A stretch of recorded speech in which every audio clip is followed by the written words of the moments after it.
So, a bit behind the scenes, obviously, me and Matt are recording, we're looking at each other, and the other day when we were recording our Ink Master episode, I noticed something very peculiar in Matt's office. He has a big coffee machine and pretty much drank the entire container of coffee. How much fucking coffee do you drink a day? I drink one of those when I'm ever at work. Sometimes two, depending. So what, that's 2 liters of coffee? I guess so. I have ADHD, right? So my brain processes stimulants differently. You're telling me. So basically, my brain doesn't work like your puny neurotypical one. I have ADHD as well, and I can't even take the fucking medication. What are you talking about? To be fair, I have drunk a lot less coffee since I started taking 54 milligrams of speed every day. You're on the Black Beauties. Yeah. Slow release. Yeah, the joys of Dexedrine. You're very welcome to Beneath the Skin, the show about the history of everything told through the history of tattooing. I'm one of your hosts, Thomas O'Mahony, and I'm joined, as ever, by my esteemed co-host, Dr. Matt Lauder. Bonjour. And the other thing, actually, speaking of medication, I didn't mention this actually on the Ink Master recording, but in the middle of one of the joys of watching Ink Master through an American VPN is that you get American adverts, which often include like pharmaceutical ads, right? And the first advert that I got in Ink Master told me to stop typing and call a registered urologist now. Hey, they know you're 42. Exactly. So I was like, this is fucking apt. Ink Master and this podcast, increasingly, Tom, is driving me to urinary tract infection. slash prostate cancer. I don't know. This is very, very severe. This is the consequences of becoming a podcaster. It happened to Jordan Peterson, except he got addicted to Benzedrine and barbiturates. I thought he was already addicted to benzos, and it was him coming off them that was the problem. Wasn't that the thing? Maybe. I don't know. I don't really know. And it should. And let's keep it that way. Yeah. Today we are actually revisiting something that we talked about briefly in one of our very, very early episodes last year, but it's something that I think we should pay a bit more attention to because it's a really, really interesting story. And today we're talking about Ochy-bala, the Altai princess. Yeah, well, this is a story that is in Painted People, but we haven't talked about very much on the podcast. And yeah, I think we've been talking a lot about 19th and 20th century stuff. So good moment to mention this. I mean, I was also talking about this, as we'll come to later on, in the context of kind of contemporary museum politics as well, because there's some interesting recent developments that are not straightforwardly to do with the tattoos, but to do with the sort of what could be called necropolitics in the academic literature of this particular preserved mummified body. I mean, again, presumably had you heard of this woman or her body before? Because when one thinks about mummified tattooed remains from history, obviously Otzi, who we've talked about, is the one that comes to mind often, but this particular woman, who listeners may have heard of being called the Ice Maiden or the Ukok Princess or the Altai Princess. She has a number of names which we'll talk about. People have heard of her. She'd become quite infamous. Mm-hmm. Had you heard of her before? I had seen pictures of her remains. I didn't understand the context that they were in at the time. Obviously I do now. It might have been one of those listicles that was ancient tattoos, that sort of thing, but wasn't overly familiar with the story and definitely wasn't familiar with the kind of, politics around it now. Yeah. So There was an interesting paper published a couple of years ago by a Russian archaeologist, Sergei Mikhailovich Slepchenko, along with a couple of Korean archaeologists, Jong Ha-hong and Dong Hoon Shin, and they kind of lay out the rough history of Siberian mummies, and they do sort of say. Quote, despite the academic works of Siberian mummies over the past decades, except for the Pazyryk mummy, Siberian Ice Maiden in the Ukok Plateau, the academic achievements are not well known to the outside world. So this particular body, who they also call a mummified female that made a huge impact all over the world, she's one of a lot of mummies, increasingly large number of mummified bodies that have been discovered across basically the Arctic bits of Russia, but we're going to talk particularly today about her. As ever, we recommend listeners who are interested in this topic to pick up Aaron Dieterwolf's edited collection, Ancient Ink, which has some more detail on this stuff. Mm-hmm. And also for anyone listening, maybe check out the episode we did with Dr. Anne Austin a couple of months ago about her work in Egypt, and you'll get more of an understanding of why we have these kind of problems with finding preserved bodies with tattoos. To give a kind of condensed history, essentially the reason why we find tattooed remains in places like in the Alps where Otzi was found, in Egypt with mummies there, and in this case with Ochy-bala, the Altai princess, is in most regions of the world, the remains of the dead decompose quite quickly. So in kind of arid regions like in Egypt, in places like the Altai Plateau, where bodies are placed in the permafrost, those are kind of preserving and naturally mummifying the bodies. So ergo, it preserves the tattoos as well. Yeah. Exactly right. So yeah, maybe the best place to start, right, is from the moment of the discovery of this body, which happened in 1994. So we're talking, as will become important later on, post Soviet Russia, in the sort of five or so years after the fall of the Soviet Union, fall of the Berlin Wall.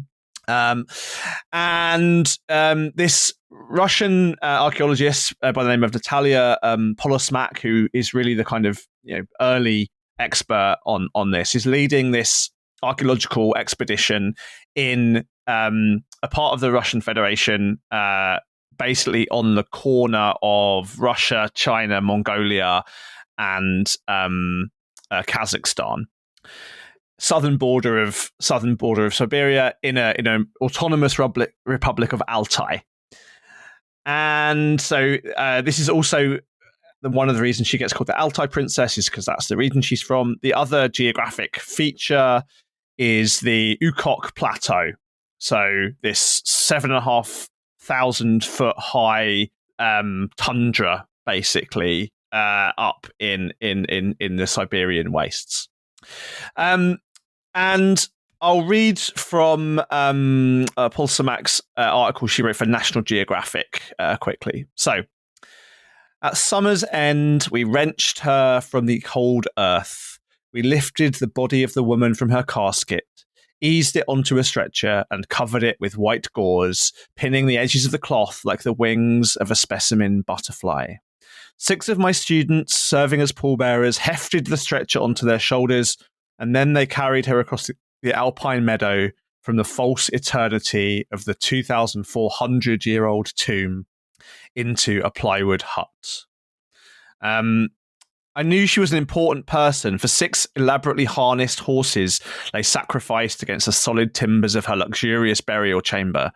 I simply called her the Lady. Her robe was soft and pliant. The objects that surrounded her, made of wood, horn, felt, and leather, were the implements of everyday life that rapidly deteriorate in most graves. We'd intercepted a suspended moment. Time travelled to an ancient tableau so perfectly intact, we could literally smell her last symbolic meal of mutton, unfinished on a low wooden table by her side. In the years ahead, we will write the next chapters on the Pazyryk culture. And again, as foreshadowing, with recent advances in DNA testing, we can begin to clarify the origins of the early horsemen on the Eurasian steppes. Right. So this is a Russian archaeological team from St. Petersburg, if I'm not mistaken. Well, actually, from Novosibirsk is where the Institute of Archaeology is. Who is uncovering or working in this indigenous region far at the eastern edges of the empire, or former Russian empire. It is a place, apparently Ukok, the local people tell Posamak, means the end of everything. These pastures lie within the second layer of heaven, a step above ordinary people and events. It's a sacrilege to shout here because it would offend the spirits. And in fact, the title of the article in National Geographic, when this is first revealed to the world, is called "A Mummy Unearthed from the Pastures of Heaven." So what they're doing, and this also becomes controversial, is basically like pouring. So the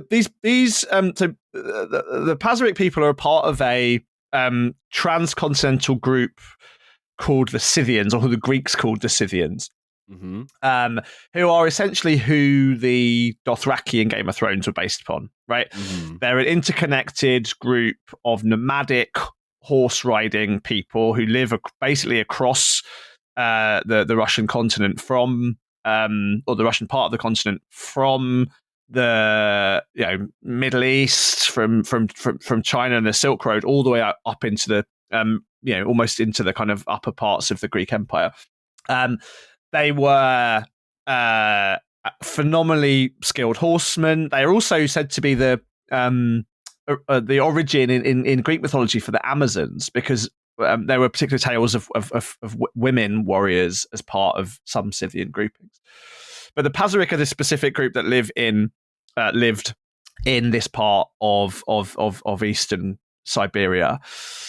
And as global warming has increased, as climate change has occurred, the burial mounds, so they're called kurgans, of the important members of Pazyryk society have become revealed, right? So the ice has been melting. And essentially, this burial kurgan, this burial tomb, had become visible, and Polsamak's team basically began doing more active archaeological digging, or actually less so digging and more literally using boiling water to melt the ice. And as she describes, like so kind of poetically there, that this woman had been buried in such a way that there was a kind of sacrificial offering of some kind, or a final meal of meat and of herbs. And literally, as they poured water onto this ice that had been frozen since, so we're talking 2,400, about 277 BCE. As they poured the hot water onto this ice and it thawed, the smell of like that last meal, which had frozen very, very quickly after she was buried, became like sort of filled their noses. Really, really amazing. Yeah, and it's interesting as well that in this story as well, part of the reason why her remains were so well preserved was the fact that someone was buried on top of her as well. That's right. So, obviously, over the millennia, many of these kurgans that had already been revealed had been grave robbed, right? And in fact, again, we can straight away from Polsamak's article quote on this. We removed the surface rocks from the kurgan, and I see the remains of a big hole in the corner that had been looted. But when we dug the next day, we came upon a shallow coffin made of wood and stone.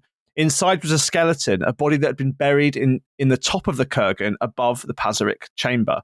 It was a man interred with 3 horses not long after the first burial. It was his grave that had been looted, not the lady's. So basically, this as we're going to talk about, this particular important Pazyryk woman had been her burial chamber had been used again, perhaps even as an act of desecration by a rival culture, for another grave, maybe soon, or even maybe just or some centuries later. And it was when grave robbers over at some point in the intervening centuries found that place, they took everything that was there and didn't bother looking underneath it. So presumably over the intervening period, as anyone else came, they'd see it was already empty. Right, there was literally only kind of boat. There was a skeleton, some horse skeletons, and an iron and a kind of iron, iron knife, sort of useless iron knife, basically. And so, this is exactly what allows the Ochy-bala, the Altai princess, to her body to survive so well into the 21st century. I mean, I have to say there have been other members of this cultural group, both men and women, who have been discovered, but hers is certainly the most famous. Yeah, and it's interesting as well because this is definitely a part of the world where, when we think about, before current era tattoo histories, it doesn't necessarily come up, but in terms of the descriptions of the Scythians that come from Greek historians and other accounts that we have from the past, they are described as painted people. Right. And so that's a good move on to talk about the tattoos here, because again, I want to quote from this first National Geographic article because it does give a real sense of what's going on here. So she says the casket is, so we poured hot water. The broth formed and filled the air with a foul odor of meat that had begun to rot before it froze. It was the last meal intended to sustain the lady in the afterlife. There was a wooden vessel whose handle was the carved image of two cats with a wooden stirrer and the remains of a dairy product, maybe yogurt. There are these horses, and you have to, if you imagine being buried with sacrificed horses, must already give you a sense of her status, because you wouldn't kill good horses for no reason. Yeah, exactly. And particularly a nomadic culture that is renowned for their horse riding ability. Yeah. And so as the body is uncovered, Apostle Max says, "Would I find a skeleton or a corpse or a mummy? Scythians and Pazarics sometimes mummified their dead. The body was gutted, the skull split, and the brain removed, the muscle scraped away. The remains are embalmed with an aromatic mixture of herbs, grasses, and wool, and the skin sewn back together.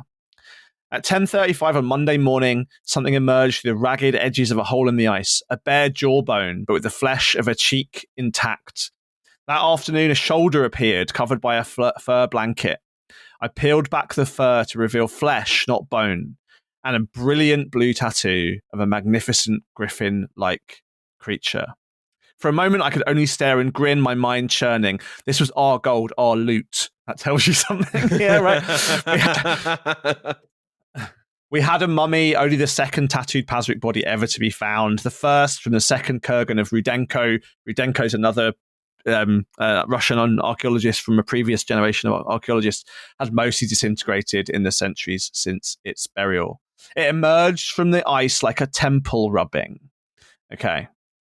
So we've got this woman's body emerging amongst this smell of meat and aromatic herbs in this very politically charged moment of Russian post-communist history. And all of a sudden, this beautiful tattooed hand reveals itself to the world. Now, so as you said, it was known from Greek sources in particular that the Scythians in general may have been tattooed, right? So from the 6th to the 3rd centuries BCE, we've got the Silk Roads to Greece, through China, India, and Persia. All of these stories, both the Greeks, Chinese, the Persian writers, talk about, for example, this is from Hippocrates, Scythians who cauterized their shoulders, arms, and hands, chests, thighs, and loins for no other purpose than to avoid weakness and flabbiness and to become energetic. Another writer Pomponius Mela said Scythians tattoo their faces and limbs each more or less in proportion to the provenance of their ancestors, and they do so in a way that the marks cannot be washed off. And these particular stories, as I said, of tattooed women are also well known. And there have been 7 Pazyryk mummies found now, every single one of them tattooed. And the tattoos are like absolutely fascinating and beautiful in terms of their visual construction, right? So they are. I mentioned there when I was talking about this the rest of the grave goods. There was this yogurt spoon, Scythian like artifacts, and there was a really interesting exhibition at the British Museum a few years ago of Scythian treasures. Basically, everything from textiles to things like bronze work and metal work. There's this visual connection between all of these different styles, and essentially it's kind of a bestiary, I think is the best way to describe it. There are these images which repeat in tattooing and across other forms of cultural art and artifactual practice, which are these almost like fantastical creatures, largely these interesting half. They get called griffins in the literature. They're almost like the top half of a horse with sort of kind of either antlers or some kind of mystical head dress thing, with their legs upside down. Yeah. In the literature on the art of the Scythian culture, this gets called the defeated pose, and it's sort of imagined that this is to indicate their mysticality, that these beings exist halfway between the spirit world and the real world. Although there are some archaeologists who've argued that Scythian horse riders often made their horses wear big headdresses and kind of decorative or even armor headdresses. And so these things that look mystical might actually, in some senses, be representations of the real horses. It's difficult to see how they work. But yeah, and this is a question that I was about to ask, is that like, is this kind of an inference of a kind of animist belief structure that might have been in the Scythian culture, or like you said, this is just a tattoo representation of a decorative culture? This is a question that is pervasive. Yeah, well, it's actually kind of pretty impossible to articulate that with any certainty. The actual I think the consensus amongst the people that study this in more detail and with more contextual knowledge than I have basically do think it is indicative of a kind of animistic belief system. There was an interesting article by a guy called Gala Argent back in 2013, which articulates these as particularly representative of a kind of relationship between the riders and their horses. Yeah. So that these are particularly to do with a culture which really prizes horse riding. Mm-hmm. I think the more conventional reading of this stuff is exactly as you said, as a kind of animistic account of a kind of fantastical bestiary that is somehow linked to a broader set of belief systems. I mean, these are the things that sort of archaeological methods find very, very difficult to articulate. I mean, there are these fantastical griffin creatures in particular, but then there are things that are more obviously like realistic. One of the Pazyryk bodies, not the princess herself, not the lady herself, actually has this incredible scene of like jaguars or big cats of some kind hunting like deer, and it's like a scene of a hunt, and it's absolutely bonkers good. Like it's kind of like sick ass panther tattooing, yeah. Right in the mimetic language of the shitty tattoo subreddit, but 2,000 years in advance. Hey, are you enjoying the show? If you really like Beneath the Skin and you want to help support us, you can do so on Patreon. For little as £5 a month, you can help make this show possible, help us buy research materials. So if you like the show and you want to support us, consider kicking us a few quid a month. and you'll get everything from bonus episodes to Q&As, and you can even vote on what tattoo I'll get when we reach a certain subscriber count. Matt, have you got anything to say? You should really definitely fund the Patreon, because tattoo history is massive, right? Deep, wide, complicated. We're covering some big hit topics on the main feed, but on the Patreon subscriber-only feed, we'll be getting into some really more interesting, niche, deep topics you don't want to miss out on. And honestly, the chance to kind of decide what Thomas gets on his body is probably just a once-in-a-lifetime opportunity. Subscribe, chuck us a few quid. Don't miss out on the chance to ruin Thomas's body forever. Yeah. And it's also really interesting to note, and we kind of mentioned it earlier on, the time at which this discovery happened. You're in a transition period between the dissolution of the Soviet Union in 1991, all of these new burgeoning republics, and the Altai Princess kind of becomes a political football, an ethnographic football to be played with, and a political object. Well, this is right. So you can hear there from, even in that very, very first magazine article written the year of the discovery, Paul Stamets already talking about this as loot, right? And also talking about DNA testing. So it's very, very clear, right? And the tattoos in particular articulate a very, very sophisticated, aesthetically advanced culture, right? Mm-hmm. Like they'd been written by the Greeks and their enemies in a, not entirely as sort of primitive, but in less aesthetically complementary terms than it turns out is available. Certainly described as more savage than civilized. Yeah, and discovered as you said at the very edges of the former Soviet Union in an independent republic called Altai. And so the DNA testing is done archaeologically, right, to figure out who this woman is and what her cultural context is. But it also becomes politicized, because what happens is her DNA analysis is used to justify Russian supremacy over the region in place of indigenous rights. So the first sort of round of DNA tests say, well, this woman is more genetically like, Russians than she is like indigenous Altai people. So your claims to the regional, supremacy over this part of the world are done away with.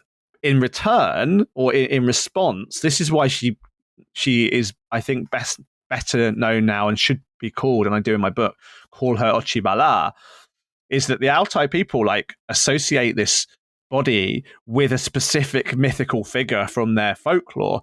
So they are like, this is Ochy-bala, this is this folkloric figure, and she gets to embody a kind of Altai independence and an Altai lineage and a kind of relationship between their religious and spiritual and socio-cultural belief systems in that place, this particular place, as we said, in the pastures of heaven, which goes back thousands and thousands of years. But actually, the Russian scientists don't want to do that, right? They don't want to kind of see this as an ethnic republic. And actually, this is a particular kind of argument that's happening as the Russian Federation tries to figure out what it is, in almost in the same way as Japan was in the 1850s, trying to work out how you make a kind of a contemporary nation state out of an ethnically diverse federation.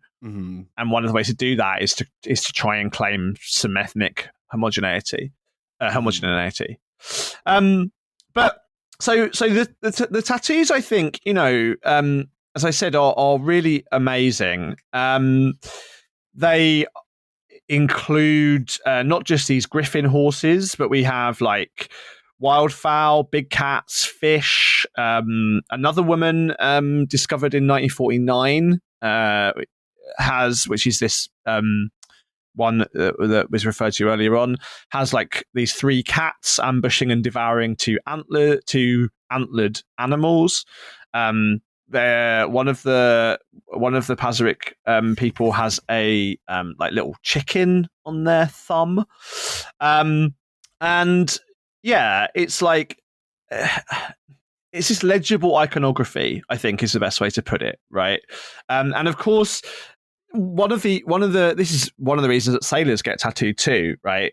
Is that if you're a nomadic culture, it's easier to mark status and desire and taste and politics and belief with tattooing, which you haven't got to carry around, than it is to have objects of other kinds. So perhaps it's not a surprise, or shouldn't be a surprise, that this nomadic culture, which persists primarily on horseback, is so tattooed.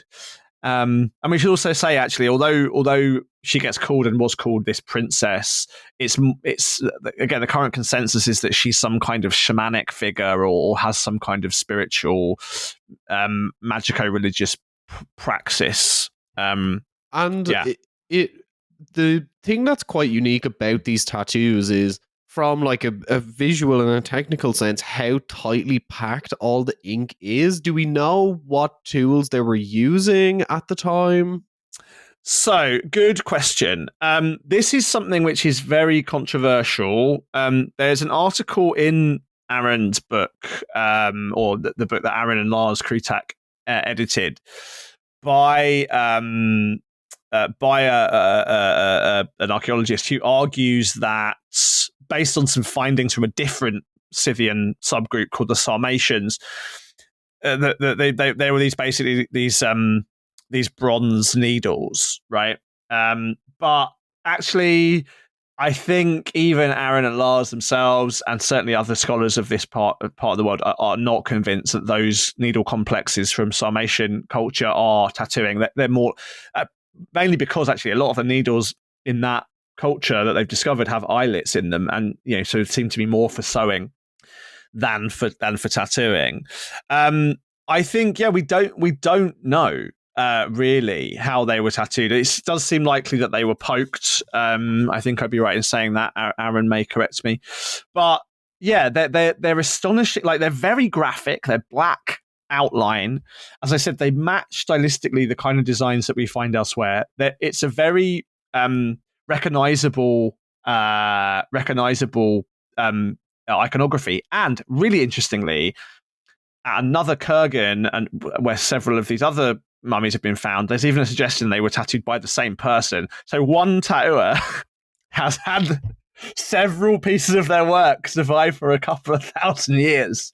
Yeah, Jesus, most modern tattoo artists would eat their heart out for that. But I think it does make sense when you think about, in terms of the social structure of a nomadic group that primarily travels through horseback. Generally, most of the roles would be quite specified, because you would have limited capacity for the transportation of tools, etc. And obviously, generally at this time, people would be quite specialized in what they did. So it's not necessarily a surprise to say that they were done by one person, especially given the complexity of the designs and the application. Right, but it is, it's also interesting that there's such direct continuity that we might even presume that there was some kind of flash design almost, because these designs are very similar, across individual bodies. I mean, it's also probably worth saying that it's clear that tattooing was not something that was only one social class. I mean, you talk about specified roles. So the bodies that we have show tattooing of people of some kind of chieftain, the eldest man. Another is clearly a more ordinary warrior. No clear difference. I'm quoting from myself here. There's no clear difference between tattooing habits of men and women, although female mummies do not have tattooing on their legs.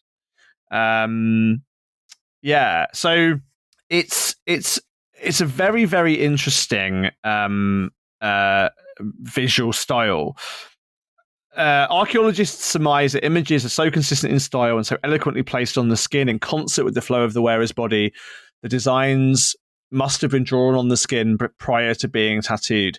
This ancient master was not working freehand, but perhaps to some ancient equivalent of design sheets.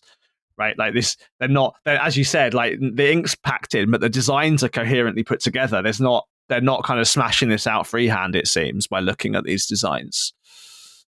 And it's also interesting as well that after this body was discovered, it was held in Novosibirsk, and we do have some kind of resolution to this relatively recently in the past 10 years.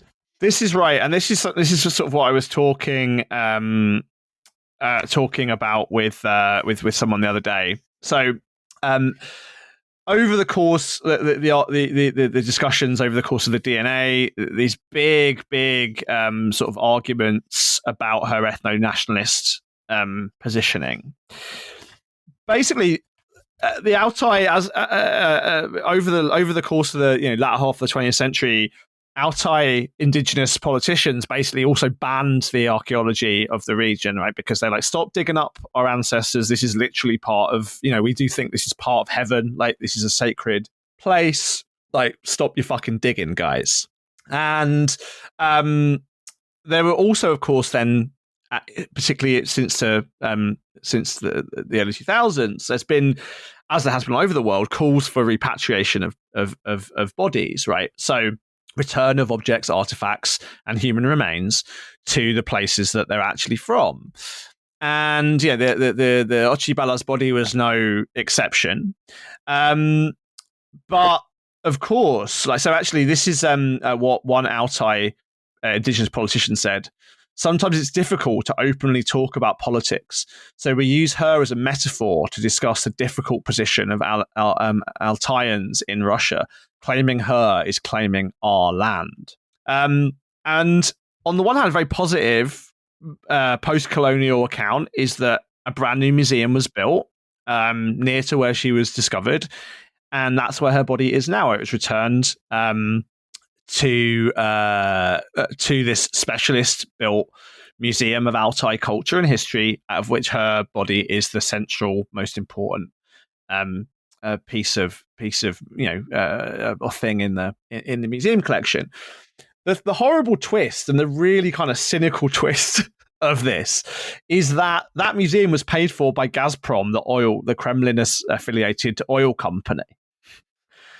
Yeah, right? This is what gets called the necropolitics of this, because I suppose you might imagine, if you have a kind of instinctive idea about how these things work, that like the Gazprom would take the Russian nationalist view on this, but of course they also pragmatically need to dig oil pipelines across this region, and with indigenous autonomy in the area, in the region, getting permits to dig oil pipelines was not going to be possible without indigenous politicians signing off on it. And so that leads to this completely cynical appropriation of indigenous rights movements, of post-colonial museum conversation, these things that are being really, really hot in my in my discipline in art history and museum studies, to once again be a tool of oil capitalism, right? So the Gazprom were like, if you let us dig an oil pipeline across this region, we will pay for the museum, and we'll also politically smooth the return of this body to this region. Like, it's the most like cynical. Yeah, but it's also interesting in the sense of, like, this occurred in 2012 and was kind of a phantom of what was to come, in terms of, like, at this point it was like Russian soft cultural power, in also done through business. Like, like, Gazprom needs to build a pipeline, we'll give you back this body that has like a spiritual and cultural and historical significance. And then 2 years later, they invade Crimea. And now obviously there is a war going on at the Ukrainian border, and in Ukraine, it kind of, Russia went a bit mask off. They decided that, well, we could build museums, but we could also just conscript prisoners. Yeah, well, in funny, this is the title of the best article of this history is actually called "Exceptions to Authoritarianism," right? By a social theorist called, political theorist called Geert-Jan Pletz. Exceptions to authoritarianism, variegated sovereignty, and ethno-nationalism in a Siberian resource frontier, from 2019. And yeah, this is literally by Pletz's argument an exception to authoritarianism, right? Like it is a weird particular example. And he says, encoded in most studies of identity politics in contemporary Russia is the prevalent image that the Kremlin treats culture as a zero-sum game where only carefully curated images of the nation state are allowed. We talked about, I think, a similar issue when we talked about Chinese tattooing in the story of Wei Fei, whose tattoos also don't fit very neatly into a ethno-nationalist story of contemporary China. So, yeah, but And also, like, where does this leave the question then in terms of like repatriation of cultural objects back to places? Like, obviously, the British Museum comes under a lot of justified heat for objects that they display and hold that they should be returned. But like, where does this leave that question then? Well, I think this is a really specific example, right? Like, I don't think, for example, the return of Toimoko tattooed heads from Maori people, for example, back to New Zealand, or the return of Native American artifacts to tribal ancestral communities in the United States. Like, the stakes are a bit different, but of course, it is the case that business is gonna cynically exploit these kind of things for its own good. And actually, particularly where you've got a kind of ethno-nationalist articulation, and I think you do see this actually a little bit in the Greek, or some of the conversations that have happened in the conversation about the Parthenon marbles have been kind of, inflected by problematic right-wing nationalist identity claims. But that's not to say that the claims that returns shouldn't happen. Like, I don't think the fact that Gazprom paid for this means it shouldn't have happened, actually. But it's obviously not. It's very good that and important that indigenous culture is celebrated and but of course these things are always going to be subject to dominant hegemonic power structures, unfortunately. Right. I mean, it even happens. I mean, you even see it, for example, in the way that, like, the Belgian state have talked about their own imperial crimes in the Congo. There's been lots of academic scholarship on, supposedly post-colonial scholarship or museology in places like Belgium, which actually are still not good enough. The same is true for, the way slavery is talked about in the United States and in Britain, where the abolition story of "aren't we great" is much more dominant than the story of the crimes committed. So yeah, these things are very, very complicated. But I just think I do use the example of Ochy-bala's body now as a really good example of, like, the complexity of this issue, because I think that the top line always at the beginning of these topics is, yeah, good, hey, indigenous rights, like post-colonial museum theory, but actually what we're ending up with is something that is still cynically, appropriated. I mean, Pletz actually says, like, at the end of his article, future comparative research is imperative as there are other regions in Russia where minorities or alternative subcultures receive freedoms that others are struggling for. Preliminary insights from the High North signal that states of exceptions are popular instruments of government in authoritarian states. Right. So actually, this kind of, like, state of exception is a really important and interesting thing. Mm-hmm. Yeah. And I think we're going to leave it there for... and with that in mind, I want to thank everyone for listening. If you enjoyed this episode and you want to hear more like it, check out our Patreon for as little as £3 a month. You can get extra episodes. We're currently doing our Ink Master watch along. Matt is really excited about it. But we also have some higher tiers as well. At £5, you get 2 extra episodes per month, and you get episodes early. At £15, you get a copy of Matt's book, Painted People, signed, sent directly to you, sealed with a kiss. But we also want to thank our £10 and above patrons. So that's the £10, the £15. You get a shout out directly from us. So without further ado, I want to thank Stephen McCann, Morpheus Ravenna, Chris Block, Shit Jesus, Kirsten Wright, Kathleen Burkhardt, James Schick, and Charlie Lightning. Thank you to all of you, and thank you to everyone who listens to the show. If you don't have the cash, I know times are a bit tight at the moment. You can help us out by leaving a review or sharing your favorite episode with a friend. And make sure to follow us on Instagram as well. We are running a giveaway. You can win a £400 voucher for Darren Quinn at Leather Lane. And check us out at Beneath Skin Pod on Instagram. And without further ado, it's thank you from me, Tom.